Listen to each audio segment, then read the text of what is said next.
Igual se los voy a compartir aquí en pantalla para que lo leamos.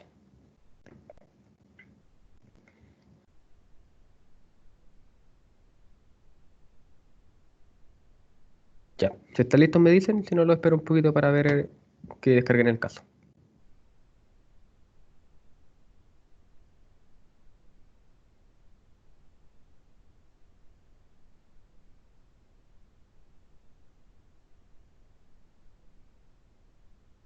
Ya.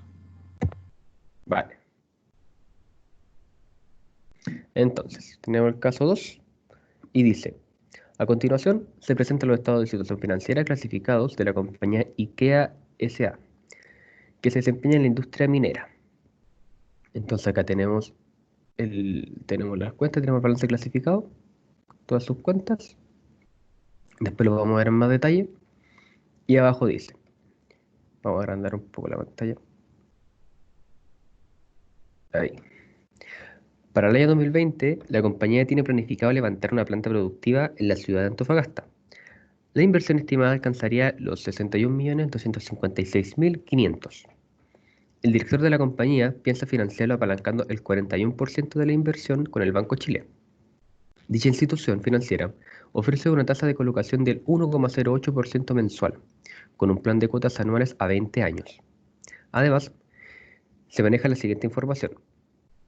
La rentabilidad de un depósito a plazo es de un 3%, la rentabilidad promedio del mercado accionario es de un 15% y el riesgo de la industria en la cual opera la compañía es de un 6% bajo el riesgo del mercado. Perdón.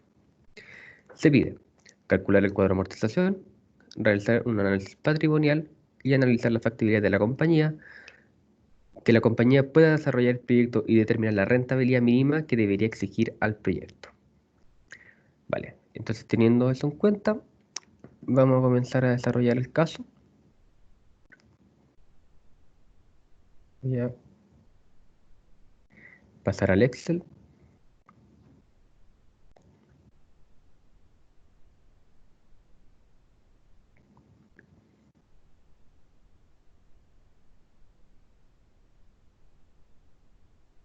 Ya. Entonces, usted diga por dónde partimos. Partimos por el cuadro de amortización, partimos por el análisis patrimonial, calculamos el CAE.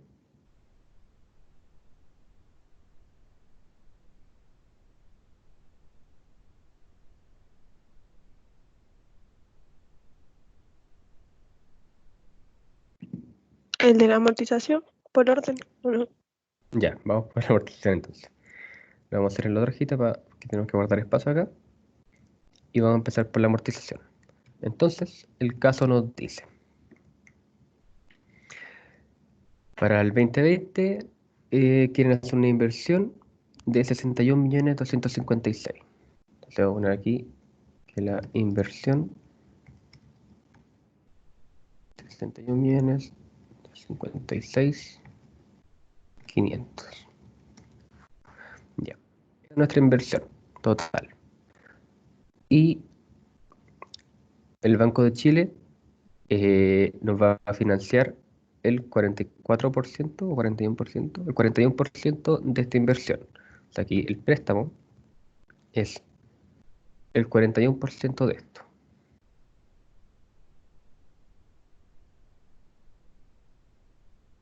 O sea, el banco nos va a financiar 25.115.165 pesos. Luego nos dice que esta institución nos va a ofrecer una tasa de colocación del 1,08 mensual. Le ponemos tasa mensual. Voy a agrandar un poco porque se debe ver chico. Uy, me pasé.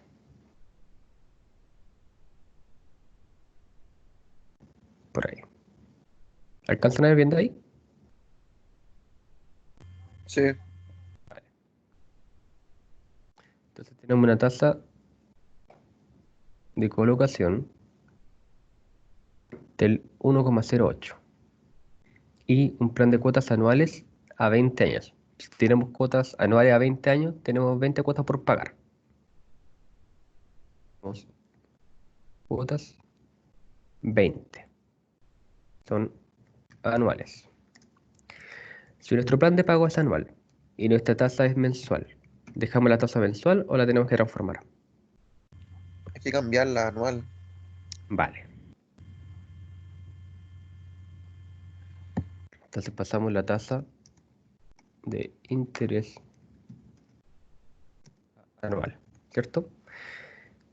Y para eso usamos la fórmula. Entonces colocamos 1 más la tasa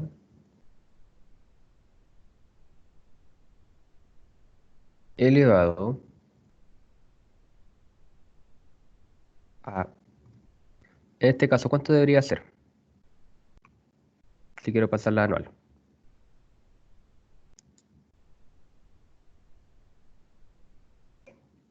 Si tengo la tasa mensual y la quiero pasar anual, 12 o no. sí, a 12. Que el año tiene 12 meses. Entonces la pasamos a 12 meses. Menos 1. No hay dudas con esa fórmula, ¿cierto? Está clara. Yo tengo una duda. ¿Por Dime. ¿Por qué le restáis el 1 al principio? O sea, ¿por qué le sumáis el 1 al principio? 1 ¿Acá? más la tasa, sí. Mira, no sé, no sabría explicarte el porqué de trasfondo, pero la fórmula es así. Ahora,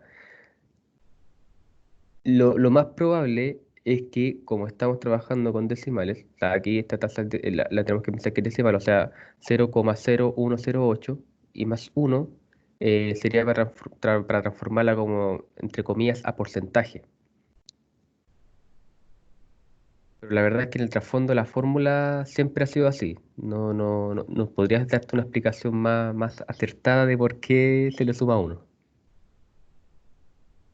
Te, no te estaría dando tendréis que preguntarle al profe por qué es 1 más. Eh, sí, no. Bueno, igual le pregunto, pero, sorry, ¿qué fórmula estáis ocupando? Esta es para transformar la tasa, para transformarla en una tasa efectiva. Cuando nosotros tenemos que calcular un cuadro de amortización, tenemos que transformar la tasa tenemos que transformar la tasa de acuerdo al pago que tengas que hacer de las cuotas. O sea, nosotros aquí tenemos un plan de cuotas anuales. Tenemos que pagar anualmente las cuotas, pero mi tasa de interés es mensual. Y siempre va a predominar cuándo se pagan las cuotas, el periodo de pago. Entonces tenemos que transformar nuestra tasa de interés de mensual a anual. Y esta es la fórmula que estamos ocupando acá. Vale. Ya.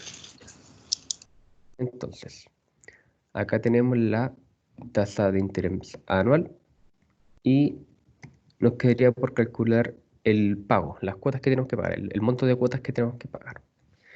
Entonces, ponemos pago y no nos vamos a complicar con la fórmula larga que le enseñé el otro día.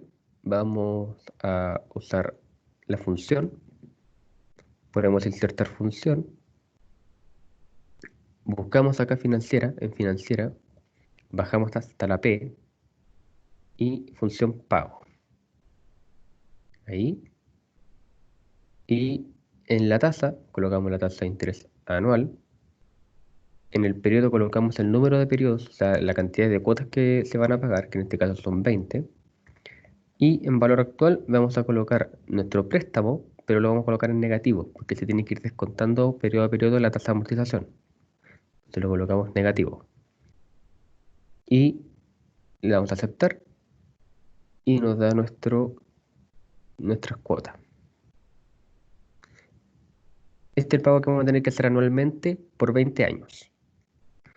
¿Hay alguna duda con ese cálculo del pago? ¿De cómo calcular el pago?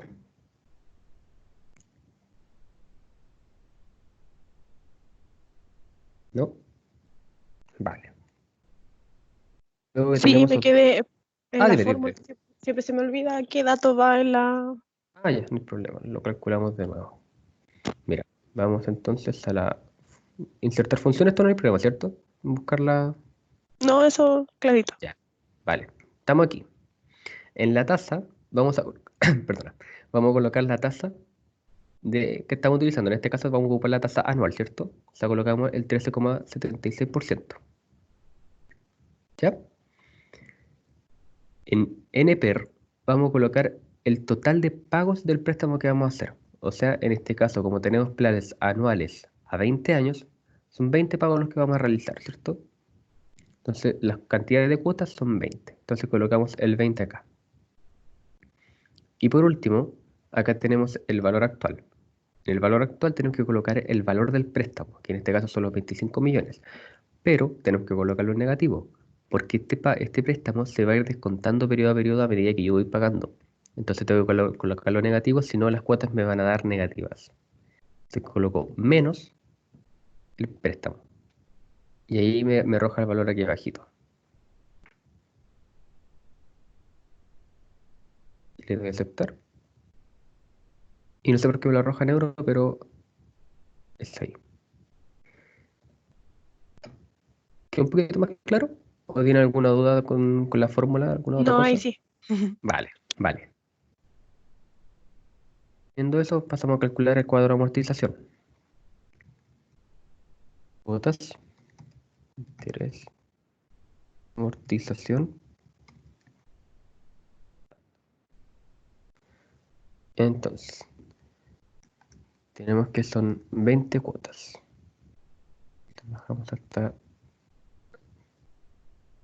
poco extenso este cuadro de amortización. Entonces, tenemos las cuotas. En el primer periodo, o sea, en el cero, no pagamos cuotas, no pagamos nada, y tienen que colocar el saldo que sería el valor del préstamo. En este caso serían los 25 millones. Y de aquí en hacia abajo hasta la cuota 20, tenemos que colocar los pagos que se van a realizar.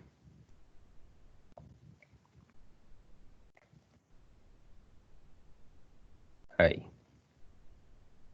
De aquí hasta la 20 pagamos los mismos cuotas. En interés, pagamos. Ponemos el saldo por la tasa de interés anual, la que estamos ocupando. Para que no estemos haciendo a cada rato el mismo paso, aquí lo que podemos hacer es a la tasa de interés dejarla constante. ¿Cómo lo hacemos? A la tasa apretamos F4, perdón, apretamos una tecla. A la tasa apretamos F4 y nos va a quedar signo peso, B, signo peso, 4. Cuando quede con esa simbología, la tasa le estamos diciendo al Excel que la deje constante. Entonces, apretamos Enter y solamente desplegamos hacia abajo. Luego, seguimos todo normal y colocamos que las cuotas menos el interés nos van a dar la amortización. Y desplegamos hacia abajo. Y por último, los 25 millones que es nuestro saldo, se lo restamos a la primera amortización y luego desplegamos hacia abajo. Y nos queda el cuadro de amortización calzado. ¿Hay alguna duda con ese cálculo? ¿De cómo sacamos el cuadro de amortización?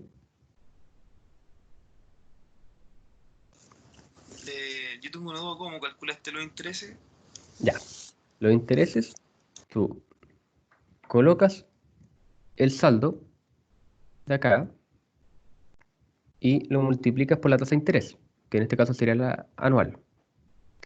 Pero para que no estés haciendo siempre en Excel, porque al calculadora tienes que hacerlo cuando lo hagas a mano, en Excel, para que no estés haciendo paso a paso a cada rato multiplicando, la tasa de interés la dejas constante. ¿Cómo lo haces? Apretando F4. O si estás trabajando en un notebook, apretas abajito, en la parte de abajo del notebook, está el FN, para que lo hagas con F4, y te va a quedar así la tasa.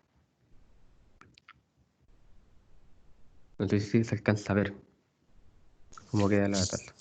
Sí, sí. ¿Sí? Y de ahí le apretas Enter.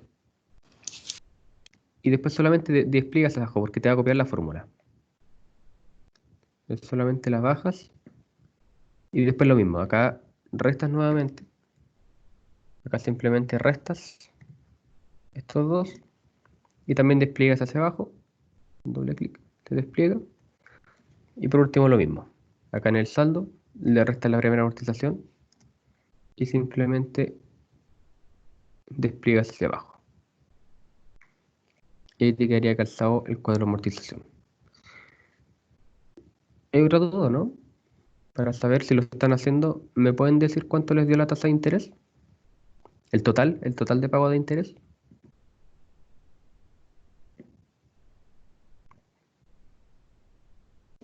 Si es que alguien me está acompañando con los cálculos, si no lo calculo yo, no hay problema.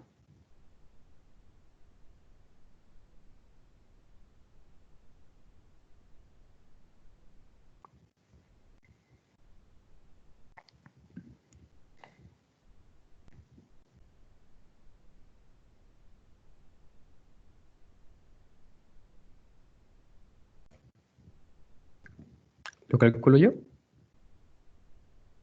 Vale. Colocamos la autosuma y colocamos todos los intereses. Desplegamos para el lado y desplegamos para acá. Entonces, me queda que los pagos de amortizaciones, que son los pagos reales de la del préstamo, porque aquí estamos pagando sin intereses. Aquí están, por ejemplo, estamos demostrando que el pago real que tenemos que hacer por pedir el préstamo. Son todos los pagos que hacemos. Y acá estamos pagando lo que me cuesta pedir el préstamo, o sea, los intereses. En el fondo terminamos pagando 49.670.404 pesos por pedir el préstamo. Y al final, con el préstamo que nosotros pedimos, más los intereses, pagamos los 74 millones. Los tres datos importantes que tenemos que tener en cuenta también cuando hacemos un cuadro de amortización. El pago, el préstamo que nosotros pedimos, más los intereses que nos cobran por pedir el préstamo y el pago total que terminamos haciendo al final del préstamo. Ese es el cuadro de amortización, no hay ningún otro cálculo. ¿Alguna duda con este paso?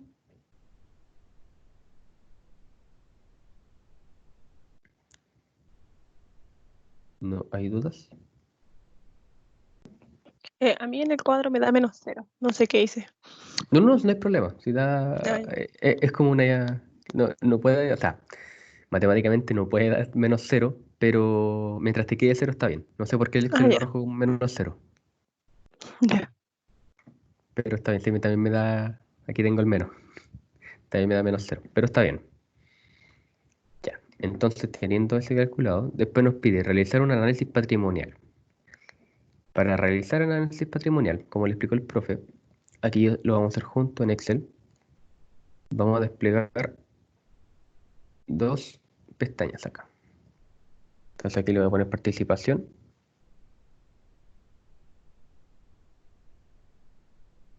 Y acá lo mismo.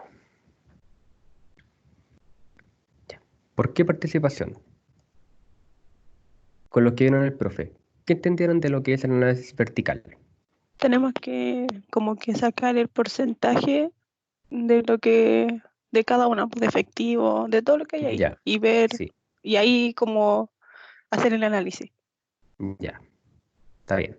En el fondo es ver la participación, como es acá arriba, o ver la relevancia que tiene cada cuenta, o ver cuáles son las más importantes, cuáles son las que inciten más a la empresa dependiendo de su rubro. Aquí vamos a ver que esto es una industria minera, entonces vamos a ver qué tal su balance clasificado y dónde están sus cuentas más importantes. Entonces, acá. Rodrigo, ¿podéis esperarte un poquito para pasar del Word, la tabla al Excel? Sí, te espero. Por fin. Sí, no hay problema.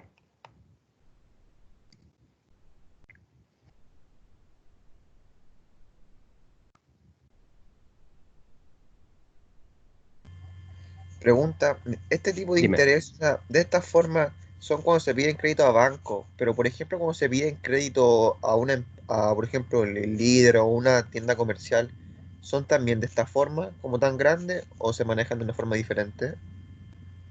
Todos los créditos de instituciones financieras que te otorgan préstamo se utilizan con la tasa de colocación. Aquí, obviamente, la tasa que estoy dando es una tasa ficticia, no es real.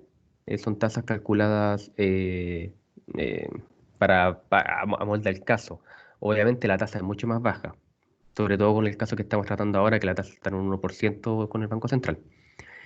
Pero esta tasa es ficticia. Ahora, cada banco maneja su propia tasa de interés y de ahí es la competencia de cómo cada uno decide dónde tomar un préstamo hipotecario o de consumo.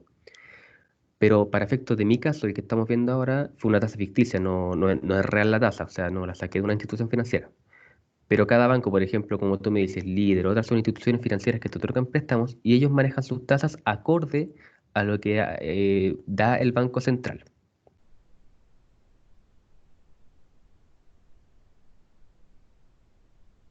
Ya, gracias.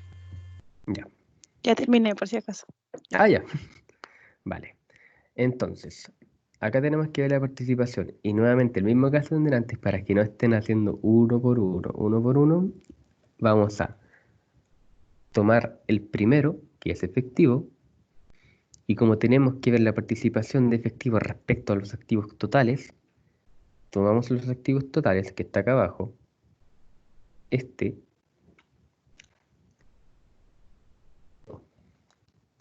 partido. Tomamos los activos totales, y lo mantenemos constante, de acá abajo. Lo mantenemos constante, para que no tengamos que hacer uno por uno. Entonces lo dejamos ahí, y lo pasamos yo lo paso porcentaje por comodidad, con 2 decimales. Y desplegamos hasta activos totales, total de activos. Y nos va a dar todos los porcentajes, uno por uno, hasta que lleguemos al 100%. ¿Se entendió esa parte o lo explico de nuevo?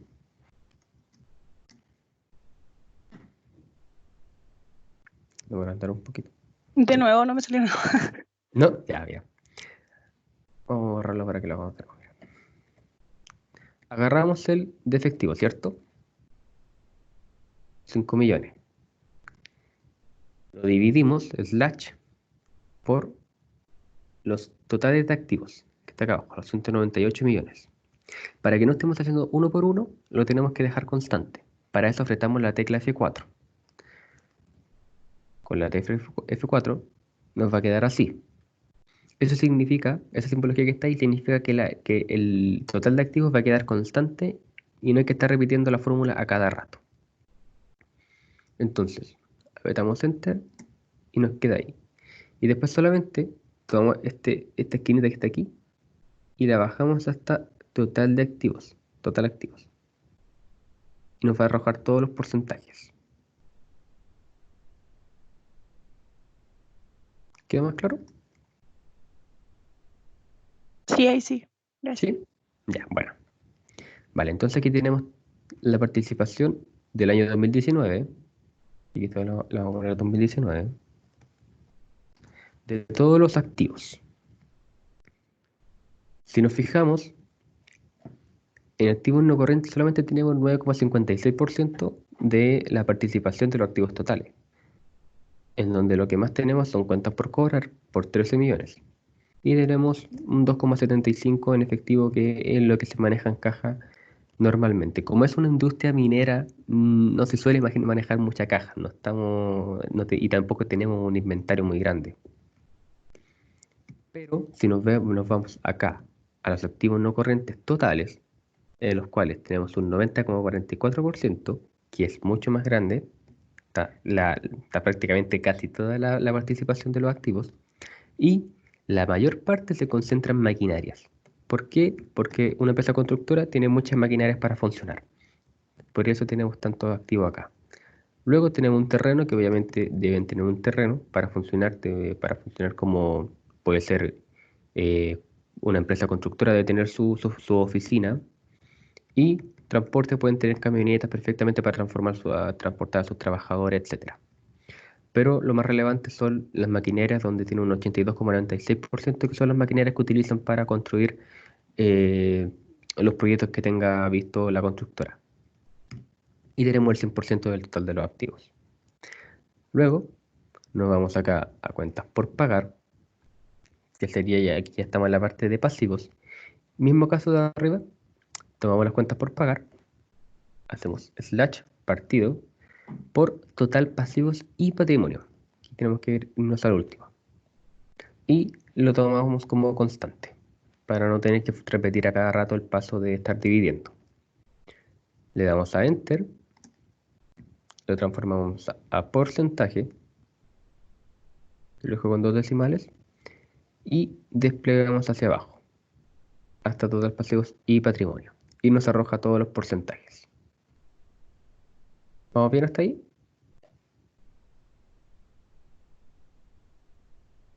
Sí. Sí. ¿Sí? Ya. Entonces, en esta parte de los pasivos, tenemos que en pasivos corrientes solamente tenemos un 4,39 de participación, donde lo que más el porcentaje más importante a corto plazo sería pagar los impuestos. Todos los meses pagamos nuestro impuesto. Entonces, es lo más relevante que podemos tener, porque los demás son proveedores que no alcanzan a hacer ni un 1%, y los documentos a pagar lo mismo, y las cuentas por pagar, mismo caso. Luego, tenemos el total pasivos el pasivo no corrientes a largo plazo, en el cual tenemos un 16,74% de participación, donde el más relevante es el préstamo hipotecario que tenemos con el Banco Chile y luego un préstamo con el Banco BCI. Esos son los dos préstamos que tenemos hasta ahora. Hay que tener ojo con estos dos préstamos para después responder la pregunta final, que es si es conveniente realizar el proyecto o no. Hay que tener ojo con estos préstamos para ver las deudas que tiene la empresa. Y por último, tenemos el capital suscrito, utilidades retenidas y nos da nuestro patrimonio total, en donde nuestro patrimonio total es donde se concentra la mayor participación de este balance en las partes de pasivo y patrimonio, un 78,87%, en donde tenemos la mayoritaria parte en un 50,70%, que es el capital suscrito o el aporte que hicieron los socios, que son 100 millones. Y luego tenemos las utilidades retenidas, que son 55.969.000. Y por último tenemos el 100% del capital, del total pasivo y patrimonio. Hasta ahí, ¿hay alguna duda? No. ¿No? Vale. Entonces ahora vamos a calcular la participación del siguiente año, que lo vamos a hacer un poco más rápido, y pasamos a hacer el análisis horizontal. Entonces, tomamos el efectivo, lo partimos por el total activos que está acá abajo. Oye, Rodrigo, Dime. ¿no tiene nada que ver que en los pasivos diga año 2018 y en los año 2017 y en los activos diga año 2019 y año 2018? No. Lo que pasa es que estos casos, como son antiguos, nosotros con el profesor vamos actualizando los años, entonces de repente se nos pasa.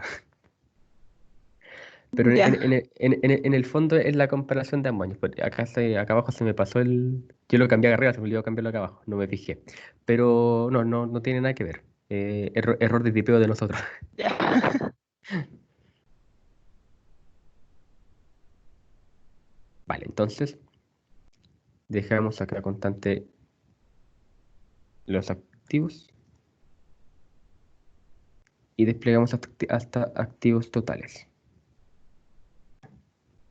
Nos arroja los porcentajes y acá mismo caso. Si se fijan, en activos corrientes teníamos una mayor participación antes, teníamos un 10,97, después disminuyó, en donde lo que disminuyó fue nuestra caja, disminuyó unos 3 millones aproximadamente, y nuestras cuentas por cobrar aumentaron, no tanto, pero aumentaron un poco, y ahí se ve el cambio de porcentaje. Luego en el análisis horizontal vamos a ver los cambios que hubieron y analizamos el por qué podría haber cambiado. Luego, vemos acá el 89,03. Vemos que disminuyó también un poco para el siguiente año. Y las maquinarias también disminuyeron. Aumentaron, perdón. Las maquinarias aumentaron. Puede ser que hayan hecho algún arreglo a las maquinarias y hayan aumentado de valor. Y como se van depreciando año a año, a la maquinaria se le va haciendo mantención. Cuando se hace mantención, aumenta su vida útil y por lo tanto, según las mantenciones que se le hagan y los arreglos que se le hagan, puede que aumente un poco de valor su maquinaria mientras se va depreciando. Luego tenemos los pasivos. Y tenemos las cuentas por pagar y el total pasivo patrimonio.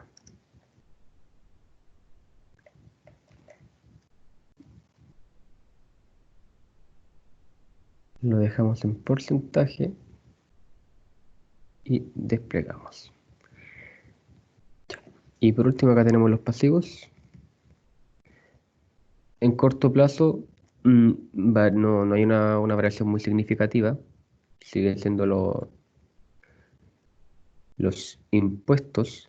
Y acá vemos que le debíamos bastante, pero acá en el 2018 tenemos una participación más alta en proveedores y vimos que del 2018 al 2019 le pagamos a los proveedores, porque pasamos de 9 millones a 1 millón. Entonces bajó nuestra participación en esa cuenta. Y en total pasivos, pasivos no corrientes totales de largo plazo, tenemos una gran participación, igual que en el año siguiente en el préstamo hipotecario con el Banco Chile y también con el préstamo BCI. Y por último tenemos aquí nuestro patrimonio. El capital suscrito aumentó, se mantuvo el capital, el aporte de los socios se mantuvo, y lo que aumentó un poco fue en las utilidades retenidas. O sea, tienen que haber tenido utilidades en el periodo y dejaron algunas utilidades retenidas para ocuparlas en el futuro, que fueron aproximadamente 3 millones y algo. Entonces, teniendo listo el análisis el vertical para ver la participación de las cuentas, lo vamos a poner en 2018, pasamos a ver lo que es el análisis horizontal. ¿Qué implicaría que aumentó el capital? Acá era lo que te Sí. explicaba. Por ejemplo, si vemos aquí a fondo, que esto sería como lo específico, estas dos cuentas de acá sería lo específico del patrimonio, vemos que el capital suscrito y pagado, que el aporte de los socios se mantuvo. Tenemos los 6.717.000, pero aumentaron las utilidades retenidas. Si tuviésemos el estado de resultado para mirar, nos daríamos cuenta quizás de que tuvieron utilidades en el año 2019 también. Por lo tanto, de esas utilidades que tuvieron, parte de esas utilidades la mandaron a la cuenta utilidades retenidas para guardarlas para ocuparlas en un futuro. Por eso aumentó la utilidad retenida. Tenían antes 52 millones y agregaron más plata para guardarla para el futuro. Las utilidades retenidas, básicamente, el concepto el concepto más básico que te puedo dar es el dinero de la utilidad de un periodo que se guarda a futuro y donde no tiene ningún destino todavía por pagar, no tiene ningún destino esa plata aún. ¿Y el capital suscrito y pagado, o sea, que aumentara esa cuenta en particular, qué significaría? ¿Que pusieron El más capi- dinero? no, sí, la participación acá varía por el tema de que varían las cuentas acá también. Pero si te fijas, el monto es el mismo. Pero Pero se y en aumenta el general, monto. ¿perdona? Se aumenta el monto. Si llegase a aumentar el monto, sería que los dueños aportaron más dinero a la empresa. ¿Y eso a qué se podría deber? O sea, ¿por qué Eh, pensaron que había que aumentar el capital suscrito y pagado? o sea, si los dueños, mira, lo que pasa es que uno cuando crea una sociedad, queda por pactado las cantidades de dinero que tiene que aportar cada socio. Un 50 y 50, un 30, 40, 30, 70, etcétera. Entonces, eso se puede pactar que se va a pagar dentro de un periodo de tiempo o se puede pagar enseguida. Dentro de la marcha de lo que es una empresa, se puede acordar nuevamente de que está faltando capital o la empresa hay que inyectarle más dinero y de repente no es conveniente pedir un préstamo, y el socio puede decidir, mira, voy a inyectar dinero para seguir funcionando la empresa. Obviamente, cuando ellos inyectan dinero, su participación aumenta, por lo tanto, las utilidades también para el socio que coloca plata van a ser mayores porque aumenta su participación en la empresa. Pero básicamente puede ser porque la empresa está falto de dinero y los socios consideran que si tienen que inyectar más dinero, ellos inyectan más dinero para que la empresa funcione bien. O si tienen que realizar algún desembolso y no es factible pedir un préstamo a largo plazo, porque si nos fijamos acá tenemos dos préstamos también. Entonces puede ser que ellos piensen financiar un proyecto, financiar algún desembolso con dinero propio de la empresa. Además, también Ok. recordemos también de que todo lo que colocan los socios después se va devolviendo. Esto de capital es dinero que la empresa le debe a los dueños, por lo tanto la utilidad poco a poco se va devolviendo. Pero eso es más o menos la lógica de la cuenta capital suscrito y pagado. O sea, el aporte que colocan los socios en un inicio, por eso no suele cambiar. Si te fijas, en estos 2 años no cambió, pero si llegase a cambiar es porque aumentó algún dueño, algún socio, inyectó plata en la empresa porque consideró que era pertinente para hacer algún desembolso que ellos no estimaron conveniente pedir un préstamo. Y nunca se saca como una diferencia entre lo que está como pagado y pendiente por pagar desde el trato inicial.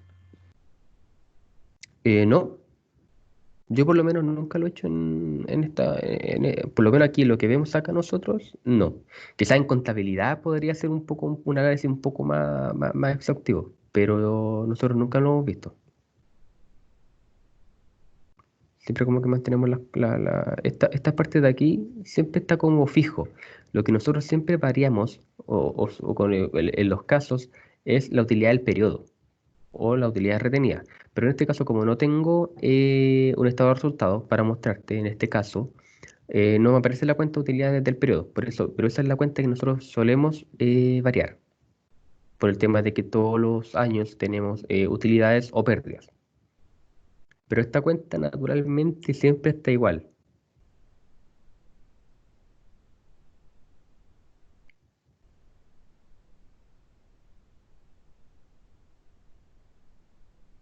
¿Quedó un poco más claro tu duda? Sí, sí, muchas gracias. Vale, cualquier cosa me comentas después. Entonces, pasamos a hacer el análisis horizontal. Si colocamos análisis horizontal. Y acá recuerden que en el análisis horizontal tenemos que ver dos partes. Tenemos que hacer un análisis horizontal absoluto y relativo, en donde el absoluto está en pesos, donde simplemente restar la variación, y el relativo está representado en porcentaje.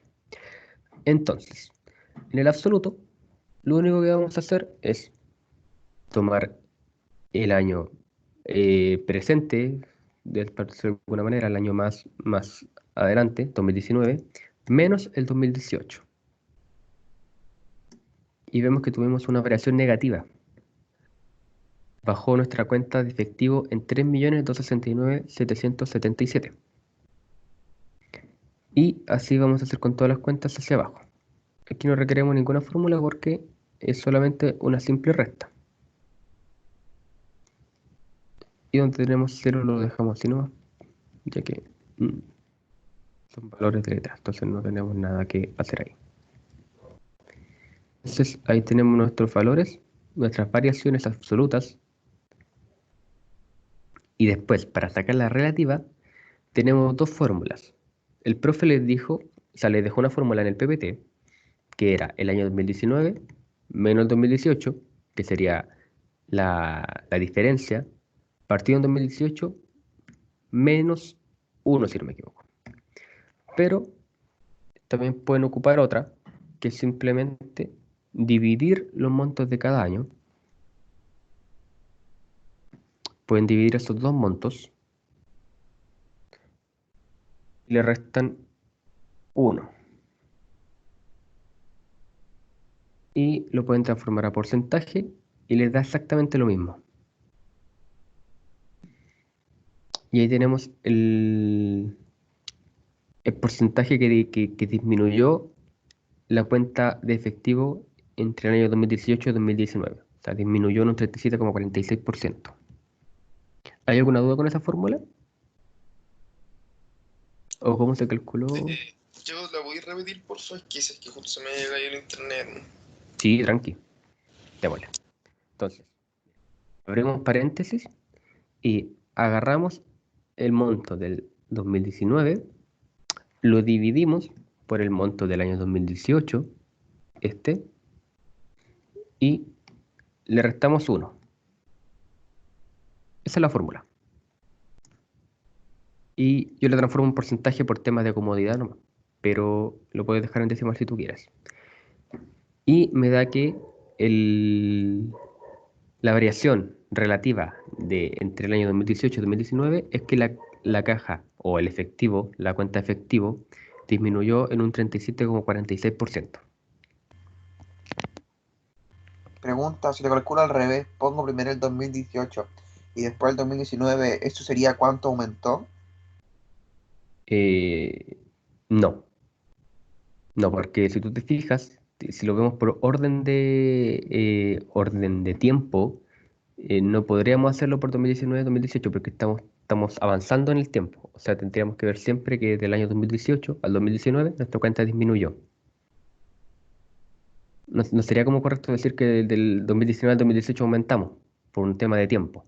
Entonces siempre tendríamos que decir 2018 pasamos al 2019 y nuestra cuenta disminuyó. Por lo tanto, tanto en temas de fórmula como conceptualmente va a ser siempre arriba en el nominador el año último o actual partido por el año anterior.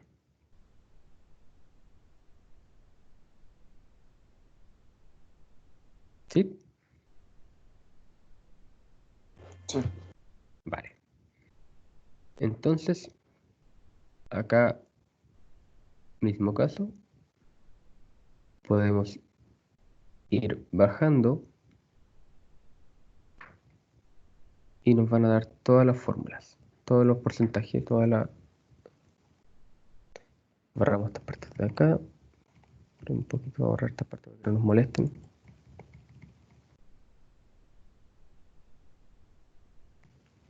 Y listo. Entonces, ya tenemos listo el análisis horizontal en cuanto a cálculos. Tenemos lo absoluto y lo relativo. Y vamos a ver lo más significativo. ¿En dónde? Tenemos que nuestra caja disminuyó un 37,46%. Naturalmente, para hacer las conclusiones al final, se suelen utilizar los porcentajes. Por ejemplo, si usted encuentra que es conveniente comentar la cuenta cajos, la cuenta efectivo, perdón, ustedes colocan que entre el año 2018 y el año 2019, nuestra cuenta de efectivo tuvo una variación negativa de un 37,46%. Y así con las cuentas que ustedes crean que es conveniente colocar en un análisis patrimonial en palabras, explicándolo en palabras.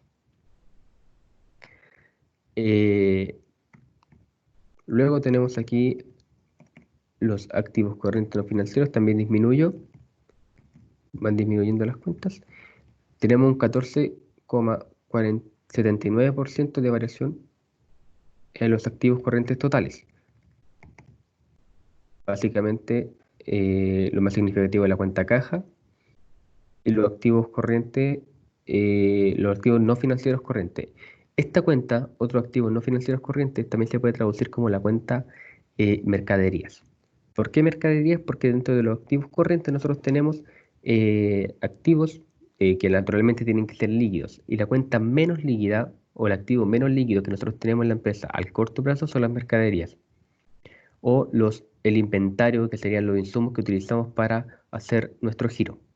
¿Y por qué son los menos líquidos? Porque son, cuando ustedes vean los ratios, que aún no los ven, van a ver que tenemos los ratios de liquidez. Y ahí van a ver, pues, en la próxima clase a lo mejor los van a ver. Y ahí yo les voy a explicar de mejor manera por qué son los menos líquidos. Pero básicamente es porque la mercadería nosotros tenemos que venderla. Y luego de venderla, a nosotros recién nos van a decir si nos pagan en efectivo o nos podrían pagar a una cuenta por cobrar. Entonces no se transformaría tan fácilmente en efectivo. Por eso sería como otro activo no financieros. Porque básicamente la mercadería no la usamos para pagar, sino que la vendemos para que luego se transforme en dinero. Pero eso lo vamos a ver con más calma cuando ustedes vean los ratios, que ya sería la clase del lunes porque con el viernes feriado, así que el lunes quizás estarían viendo los ratios con el profesor y ahí yo le estaría explicando también más adelante todos los ratios que podemos ver y las cuentas cómo funcionan. Entonces, Pasamos a... Tenemos aquí los no corrientes. En los no corrientes vemos que tenemos el transporte disminuyó en un 10,45%. Se puede deber a la depreciación puede ser de un auto que se esté depreciando en el tiempo. La depreciación tampoco es muy alto el cambio, así que puede deberse a una depreciación de un automóvil. Y tenemos en un 22,74 las construcciones. Mismo caso, puede que haya tenido algún desperfecto el edificio y se haya disminuido de valor. Había que entrar básicamente en el trasfondo de por qué disminuyó, pero con decir que disminuyó en un 22,74 en un análisis patrimonial basta. No es necesario que entren tan a fondo, así como que empiecen a hacer suposiciones de por qué bajó. Acá, pasamos a los pasivos. En corto plazo, obviamente la más llamativa es las cuentas por pagar, que aumentó en un 1.334%. Aumentó en valor absoluto 665.143 pesos. ¿Por qué? Porque aumentamos nuestra deuda de corto plazo. Pueden haber varias razones por compras de corto plazo.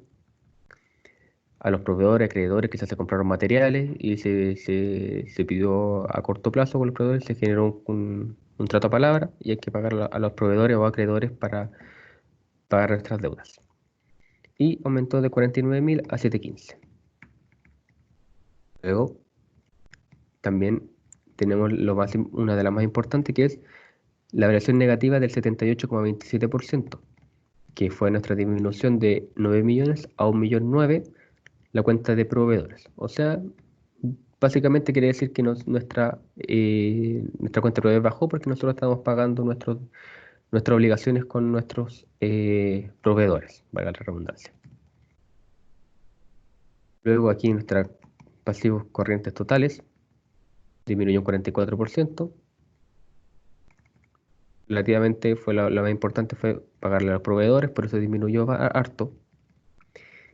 Y si bajamos más acá a los de largo plazo, a los no corrientes, tenemos que la cuenta de préstamo hipotecario del Banco Chile disminuyó en un 6,3% en donde estuvimos pagando. Bajamos de 26 millones a 24 millones, tuvimos que haber pagado una cuota. Y acá tenemos un problema. ¿Por qué? Porque tenemos un aumento en nuestro préstamo del Banco BCI. Las razones pueden ser muchas de por qué haya aumentado un préstamo del Banco BCI, pero también podríamos suponer que se aumentó es porque quizás no está pagando la empresa al banco, o sea, me están generando más intereses de los que yo debería pagar. Por lo tanto, esta cuenta por eso aumentó. La idea de un préstamo hipotecario cuando uno lo pide es que obviamente que con el periodo de tiempo disminuya. Acá aumentó quizás por intereses, quizás la empresa no está pagando, habría que investigar un poco más, lo cual no tendría coherencia porque la empresa tiene plata para pagar, tiene harta plata para pagar, entonces habría que indagar un poquito más esa cuenta de por qué tiene esa variación. Pero esta sería una cuenta interesante para nuestro análisis final, para decir que hay que investigar esa cuenta, el por qué está subiendo y quizás sea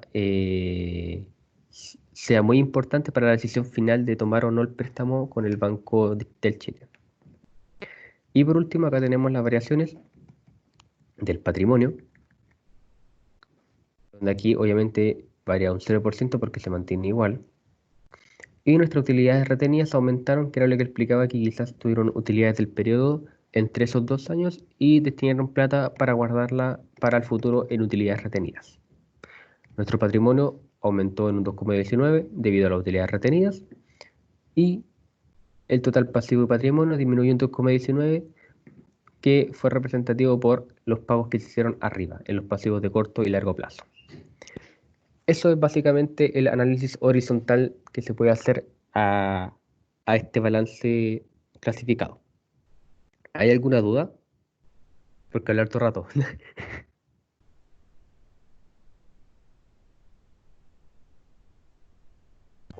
Yo no. ¿No?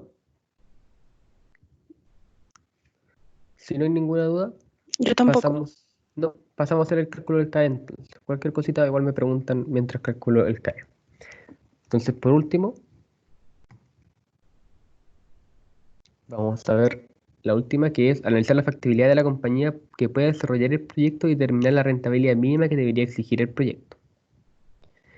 Entonces, nos dice que además se maneja la siguiente información. La rentabilidad de un depósito a plazo es de un 3%. La rentabilidad promedio del mercado accionario es de un 15% y el riesgo de la industria que opera en la compañía es de un 6% bajo el riesgo de mercado. Entonces, nosotros colocamos acá abajo, vamos a agrandar un poquito, colocamos acá el costo de oportunidad, colocamos el RF, colocamos el RM y el beta, que lo voy a dejar como una B para no colocar la beta, libre de riesgo, riesgo de mercado y riesgo de industria. Ahora, díganme ustedes cuál es el riesgo, el libre de riesgo, en el caso que estamos trabajando.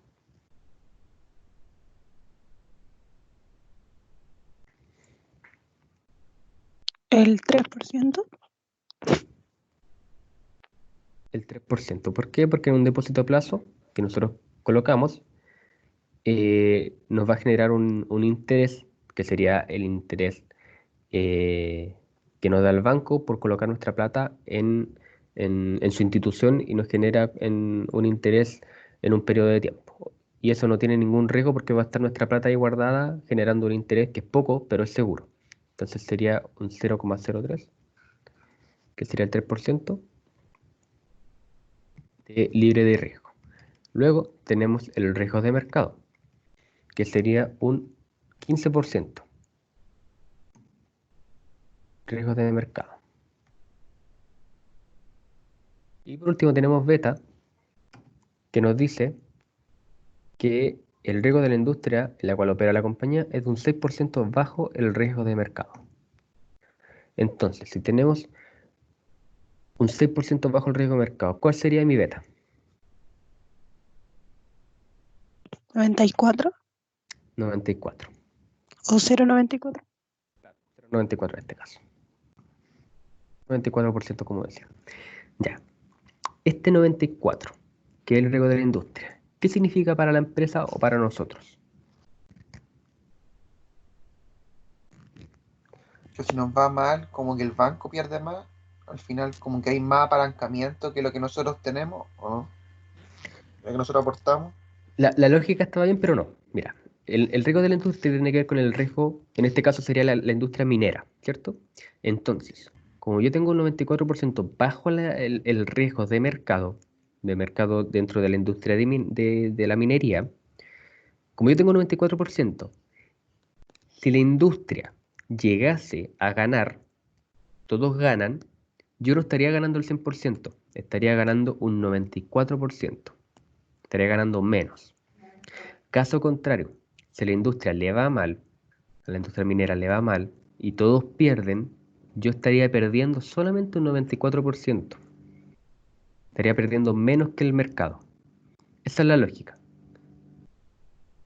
Cómo funciona la industria en donde se encuentra la empresa que estamos analizando, en este caso la industria minera. Por lo tanto, tener un 6% bajo me permite decir que en el caso de que pierda la industria minera, va a perder solamente un 94%, un 6% menos que el mercado. Y la razón de eso de por qué, o sea, creo que era porque, el profe, creo que mencionó algo sobre que cuando nosotros aportábamos un peso y aportaba 1, y algo Ah, así. no, no, eso es el apalancamiento, el leverage. Es el leverage. Ahí estamos viendo, aquí estamos viendo solamente para calcular el costo de oportunidad, que es la rentabilidad mínima exigida que los socios le exigen a un proyecto.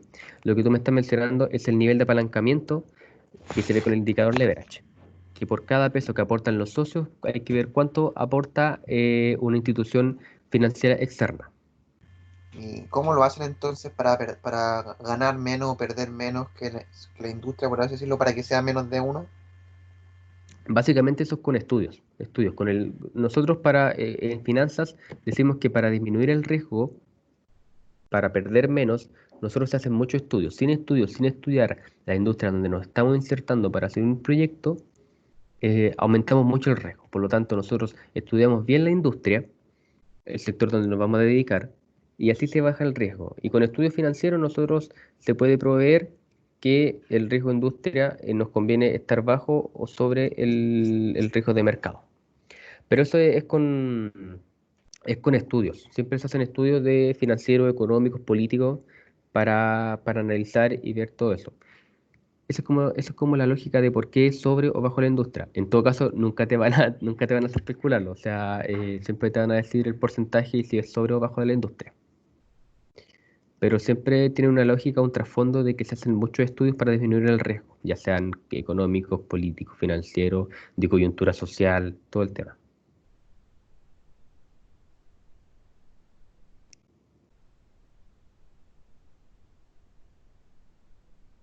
¿Quedó un poquito más claro? Sí, Ya. Entonces, teniendo nuestros tres datos, damos paso a calcular el CAE, que sería la fórmula del KPM, perdón. Colocamos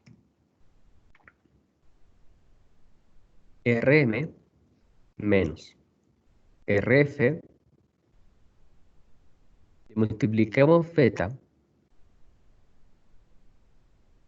le multiplicamos beta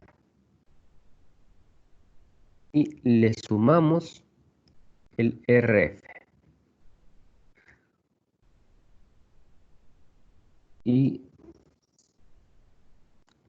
nos da que nuestro CAE es un 14,28%. ¿Hay alguna duda con el cálculo de la fórmula? ¿No? Vale. Entonces, ¿quién me puede explicar lo que significa el 14,28%?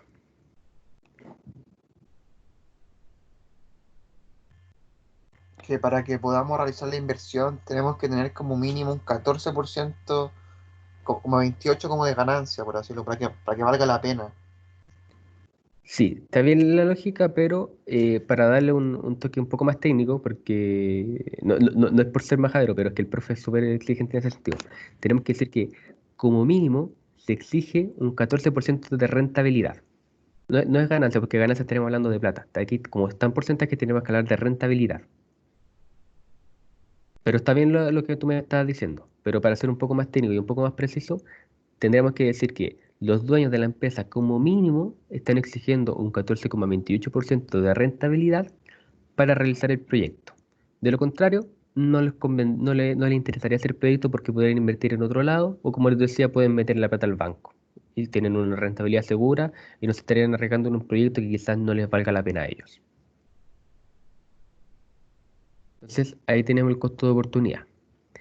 Entonces, ahora vamos a ver la factibilidad de que se haga un proyecto. Obviamente, esto hay que analizar muy bien todos los datos, pero vamos a hacer algo más o menos para que se entienda la lógica. Ustedes, como, como lo que ustedes crean, no hay respuestas buenas ni malas en esta parte, siempre que se fundamenten. ¿Creen que sea conveniente o es factible realizar este proyecto? Aquí hay muchas más variables que podemos analizar, pero con los datos que tenemos aquí.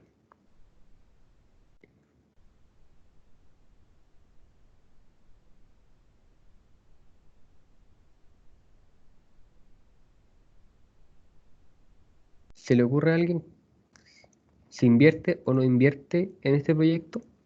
¿Les conviene en una industria minera?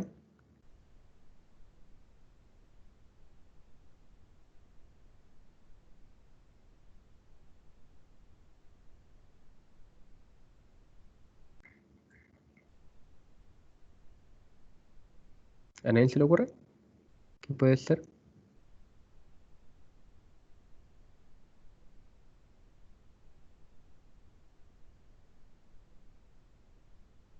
¿No?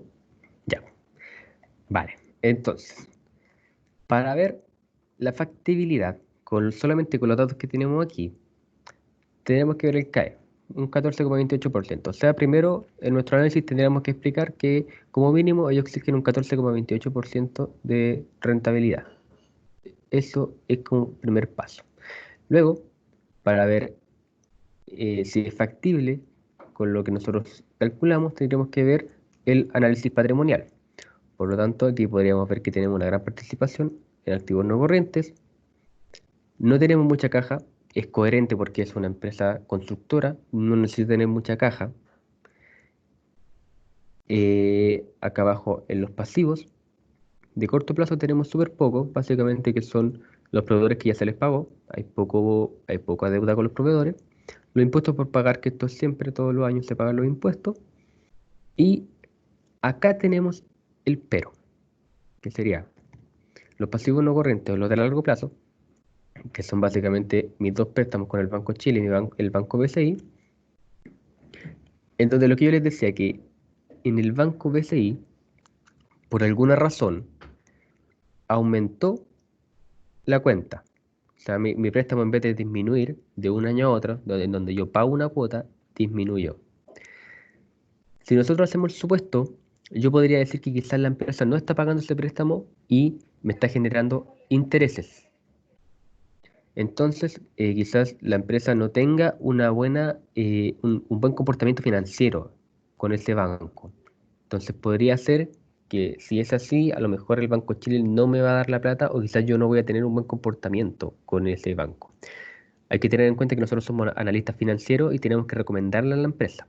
Entonces, quizás si no tiene un buen comportamiento con ese banco en donde no está pagando, a lo mejor puede tener problemas con el Banco Chile. Y no sería conveniente apalancarse con un banco más, porque ya tenemos préstamos con dos bancos. Entonces, quizás no sería conveniente apalancarse con otro banco. Bueno, acá tenemos lo horizontal, que era lo que le explicaba yo, que en donde lo más relevante fue que el Banco BCI aumentó, que sería la cuenta más preocupante de analizar por qué aumentó. Y bueno, está nuestro, ¿cómo se llama? Nuestro cuadro de amortización, donde nos explica que nos vamos a apalancar por 25 millones.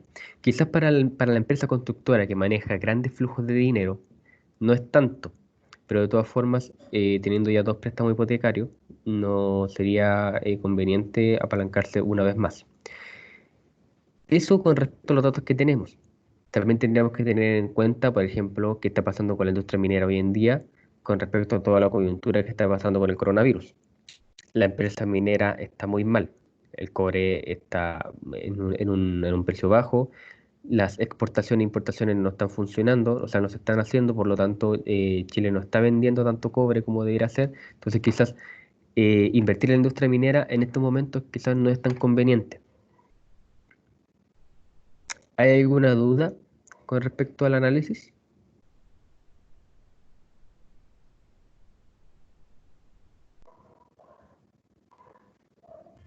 No, todo bien. ¿Todo bien? Vale. Entonces, igual sería bueno que ustedes analizaran esto, lo vean, hagan una conclusión para que suelten un poco la mano con el lenguaje técnico y sepan hacer una buena respuesta. Hacemos un espacio en la siguiente ayudantía y lo vemos. De todas maneras, yo creo que vamos a ver un caso en la próxima ayudantía y lo vamos a hacer un poco más extenso. La idea es que vayan como identificando las variables para ver cuáles serían las más importantes para poder hacer un lenguaje técnico, porque el profe de las pruebas solicita y es como la mayor parte, la más importante. Su opinión como analista financiero es lo más importante en una prueba. Para el profesor no es tan relevante el tema de cálculo y todo ese tema. Como que si tú no haces los cálculos y no haces un buen análisis financiero respecto a los números que calculaste, no le es tan relevante ver solamente los números. Le interesa que el lenguaje técnico que uno coloca en la prueba y cómo respaldan los datos, cómo respalda sus fundamentos de por qué nosotros decidimos o no hacer un proyecto. Así que para que estudien esa parte, intenten hacer un análisis, una conclusión de por qué, de si sí invertirían o no invertirían y el por qué, respaldándose siempre con los datos que tenemos acá arriba, el costo de oportunidad y todos los datos que nos entregan. ¿Hay alguna otra duda?